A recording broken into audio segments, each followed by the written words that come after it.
안녕하세요 여러분, 마니입니다. 코로나19의 전 세계적 위협 속에서도 대망의 2021이 드디어 밝았다고 하기엔 벌써 꽃 피고 새우는 3월이네요.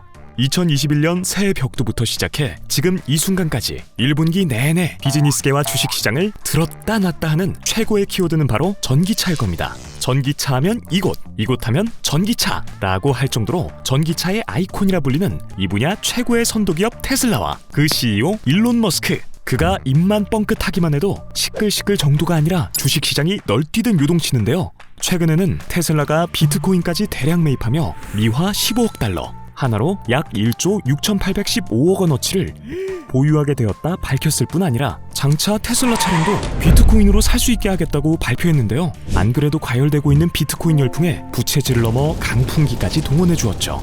요즘 다시 그리스펀이나 옐런 발언 때문에 약간 주춤하긴 합니다만, 심지어 암호화폐에 꽂힌 듯한 머스크가 비트코인이나 도지코인에 대해 SNS에 한마디 툭툭 던질 때마다 코인값이 요동치는 걸 보고 외신들은 머스크 효과라고 한다죠. 나도 많이 효과 누리고 싶다. 아니 테슬라가 뭐 그리 대단하다고? 까놓고 말해서 전기차라는 것이 석유 대신 전기로 굴러가게 만든 차 아닙니까? 아니 그런데 도대체 왜? 뭐 때문에? 다들 일이 난린지 오늘 이 마니가 전기차의 모든 것을 낱낱이 파헤쳐보겠습니다. 우선 첫 번째, 마니가 깨달은 가장 큰 사실 하나, 전기차는 에너지원이 전기인 게 다가 아니라는 말씀. 이 전기차를 기본적으로 설명하면 기존 내연기관차에 엔진과 연료 탱크 대신 모터와 배터리를 장착하여 구동하는 자동차라고 할 수 있습니다. 허나 우리 머스크 형님이 이끄는 테슬라가 앞장서서 개발하는 이 전기차라는 물건의 성격은 훨씬 큰 의미를 지닙니다. 전기차를 한마디로 정의하면 자동차가 된 고성능 컴퓨터라고 할 수 있거든요. 혹은 좀 다르게 표현하면 사람을 태우고 다니는 거대한 스마트폰이라고도 할 수 있겠네요. 우선 테슬라 전기차에는 컴퓨터의 중앙 처리 장치, 즉 CPU에 해당하는 강력한 전자 제어 장치인 ECU가 있습니다. 이를 통해 차량의 운행뿐 아니라 인포테인먼트 시스템과 아직 완벽한 단계는 아니지만 계속 진화 중인 자율주행 기능도 제어하게 되죠. 이처럼 차량 자체가 하나의 컴퓨터이기 때문에 주행 관련 빅데이터의 축적과 분석이 자연스럽게 이루어지고 향후 사용자 경험의 개선에 활용될 수 있습니다. 그럼 테슬라는 어떻게 탄생했을까요? 사람들이 잘 모르는 것 중 하나, 테슬라와 거의 동일시되는 CEO 일론 머스크가 사실 창업자가 아니라는 사실입니다. 진짜? 와, 난 왜 몰랐지? 혹시 알고 있었나요? 그럼 지금부터 테슬라의 시작을 함께 알아볼까요? 사실 테슬라는 2003년 마틴 에버하드와 마크 타페닝, 이 두 사람이 의기투합하여 만든 회사입니다. 두 사람은 이전에도 함께 이북 리더를 만드는 스타트업을 설립한 적이 있는 엔지니어였습니다. 회사명은 다들 아시다시피 전기의 아버지 니콜라 테슬라의 이름에서 따왔습니다. 에버하드의 말에 의하면 석유를 둘러싸고 전개되는 복잡한 중동 정세에 대한 착잡한 마음과 점점 중요성이 대두되던 친환경 문제 등에 대한 각성이 테슬라를 설립하는 계기가 되었다고 합니다. 그런데 말입니다. 테슬라 전에는 과연 전기차가 없던 걸까요? 우리는 여기서 또 하나의 자동차 역사인 GM EV1 이야기를 안 하고 넘어갈 수가 없습니다. 테슬라 이전에 전기차라는 카테고리가 전혀 없었던 건 아닙니다. 최초로 대량 생산된 전기차는 제너럴 모터스에서 1990년대 중반부터 2000년대 초까지 제작 생산됐던 GM EV1이었습니다. 그런데 어떤 이유에선지 GM은 이 사업을 접고맙니다. 과연 그 이유는 무엇이었을까요? 마니는 많이 궁금합니다. 이 대목에서 GM처럼 변화에 적응하지 못해 무너진 기업, 추억의 코닥과 노키아가 떠오르네요. 자, 다시 테슬라 이야기로 돌아가서 이 두 사람이 어떻게 일론 머스크를 만나게 되었는지 궁금하죠? 마니가 다 알려주니 마니! 에버하드와 타프닝은 사업 말고도 마스 소사이어티의 창립 멤버라고 합니다.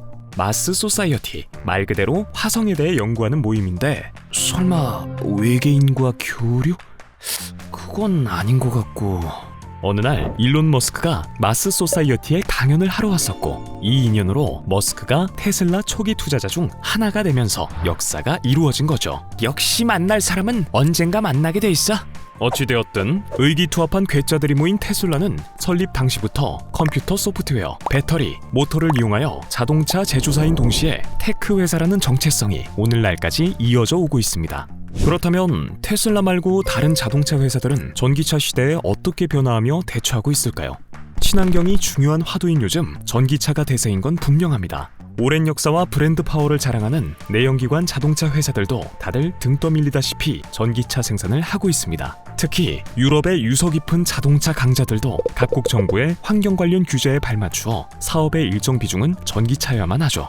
하지만 처음부터 줄곧 전기차의 진심이었던 테슬라와 견줄 때 마지못해 하게 된 사업에서의 경쟁력이 빨리 올라오지는 못하는 것 같습니다. 실제로 2020년도 니케이 기사에 의하면 테슬라 모델 3를 분해하여 정밀 분석한 결과 테슬라 기술이 도요타나 폭스바겐보다 6년은 앞서 있다고 합니다. 분석에 참여한 한 일본 자동차 회사 엔지니어는 "우리는 이렇게 못 만들어요" 라고 했다네요. 전통의 강자들도 이럴진데 후발주자는 더욱 따라갈 가능성이 없는 걸까요? 전문가들은 오히려 그렇지 않을 가능성이 크다고 하네요. 중국을 예로 들어볼까요? 최근 10년간 중국의 자동차 산업은 비약적으로 발전했지만 100년간 축적된 독일 내연기관차의 정교한 기술을 따라잡는 것은 결코 쉬운 일이 아니었습니다. 하지만 전기차 분야에 있어선 완전히 새로운 게임이었죠. 사실 기존 내연기관차 회사들은 그들이 해오던 내연기관차 제조와 전기차 사업 사이에서 줄타기를 하느라 집중하지 못하기 때문에 전기차 기술의 발전이 더딘 걸지도 모릅니다. 이런 상황에서 중국이 아예 과감하게 전기차에 올인하기로 작정한다면 엄청난 경쟁력을 발휘할지도 모릅니다. 실제로 니오 같은 중국의 전기차 회사에 최근 이목이 집중되고 있죠. 니오의 젊은 CEO인 윌리엄 리는 IT 백그라운드를 갖고 있기도 해서 중국 내에서는 일론 머스크 닮은 꼴로 여겨지는 모양입니다. 그리고 여기서 우리가 짚고 넘어가야 할 중요한 점이 있는데요. 그것은 바로 전기차가 기존 자동차 산업만의 문제가 아니라는 것입니다. 출발도 전에 온갖 소문을 몰고 다니지만 아직 그 청사진의 윤곽이 드러나지 않은 애플카도 수년 전부터 초유의 관심사죠. 알다시피 애플은 컴퓨터 회사로 시작해서 이제는 세계 최고의 모바일 디바이스와 소프트웨어 회사가 되었습니다. 그런데 웬 자동차냐고요? 제가 말씀드렸잖아요. 전기차가 사람을 태우고 움직이는 스마트폰이라고 볼 수 있다고요. 2007년 애플 창업자이자 당시 CEO였던 스티브 잡스가 아이폰을 선보이면서 이 세상에 스마트폰 시대를 연 걸 생각하면 애플이 전기차, 나아가 자율주행차 사업에 욕심을 안 내는 게 오히려 이상한 일 아닐까요?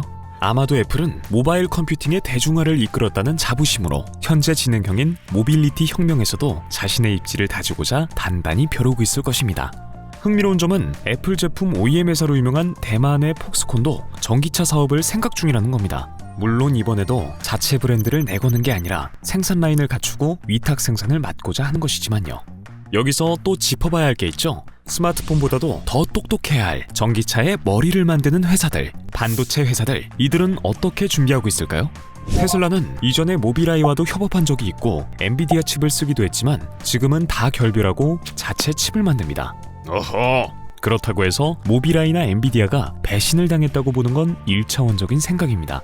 이 두 반도체 회사들도 테슬라와 협업하는 과정에서 전에는 시도해보지 않은 분야로 지평을 넓혔을 뿐 아니라 특히 엔비디아의 경우 GPU로 유명한 기업에서 이제 AI 반도체의 강자라는 이 시대의 가장 각광받을 칭호를 얻으며 승승장구하고 있으니까요. 자, 이렇게 오늘 마니와 함께 전기차 현상이 가지는 의미에 대해 알아봤는데요. 전기차의 등장으로 인해 기존 자동차 산업의 패러다임이 바뀜은 물론 전자제품, 소프트웨어, 반도체에 이르기까지 관련 산업의 견인이 이루어지기 때문에 그 파급력이 무서운 것이라는 걸 알게 되었습니다. 오늘 살펴본 것처럼 테슬라 이전에도 전기차는 있었고 일론 머스크가 테슬라를 창립한 것도 아니며 현재 테슬라가 전기차를 만드는 유일한 기업도 아닙니다. 그럼에도 불구하고 전기차 이콜 테슬라 이콜 일론 머스크라고 사람들 머리에 각인된 이유는 뭘까요? 그건 아마도 일론 머스크가 이끈 이후부터 테슬라가 비로소 꿈의 크기 이상 가는 엄청난 추진력으로 새로운 현실 창조와 막대한 부의 창출을 이뤄냈기 때문입니다. 오늘의 이야기가 담대한 비전이 있는 삶과 풍요로운 생활을 동시에 추구하는 여러분에게 영감을 드릴 수 있었다면 좋겠습니다. 그렇다면 구독과 좋아요 플리즈! 굽신굽신! 이상 마니였습니다.